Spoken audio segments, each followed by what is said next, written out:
بسم اللہ الرحمن الرحیم۔ ویلکم ٹو مائی چینل اپنا ورڈ۔ رمضان مغفرت کا مہینہ۔ نبی کریم صلی اللہ علیہ وآلہ وسلم نے فرمایا، جس شخص نے ایمان کے ساتھ اور ثواب کی نیت سے رمضان کے روزے رکھے، اس کے پچھلے گناہ معاف کر دیے جاتے ہیں۔ یہ حدیث ہمیں بتاتی ہے کہ رمضان خاص طور پر گناہوں کی معافی کا مہینہ ہے۔ استغفار کی فضیلت۔ نبی کریم صلی اللہ علیہ وآلہ وسلم خود بھی کثرت سے استغفار کرتے تھے۔ حدیث میں آتا ہے، میں دن میں 70 مرتبہ سے زیادہ اللہ سے استغفار کرتا ہوں۔ یہ ہمیں سکھاتا ہے کہ دوسرے عشرے میں زیادہ سے زیادہ استغفار کرنا چاہیے۔ نبی کریم صلی اللہ علیہ وآلہ وسلم نے فرمایا، ہلاک ہو وہ شخص جس نے رمضان پایا اور اپنی بخشش نہ کرا سکا۔ یعنی رمضان خاص طور پر دوسرا عشرہ بخشش حاصل کرنے کا بہترین موقع ہے۔ مغفرت کی دعا۔ عشرہ مغفرت میں یہ دعا زیادہ پڑھیں۔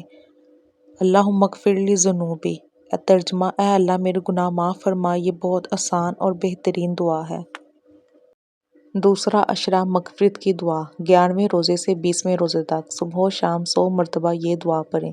استغفر اللہ ربی من کل ذنب واتوب الیہ۔ میں اللہ تعالیٰ سے اپنے گناہوں کی معافی چاہتا ہوں جو میرا رب ہے ہر ایک گناہ سے، اور اس کی طرف رجوع کرتا ہوں۔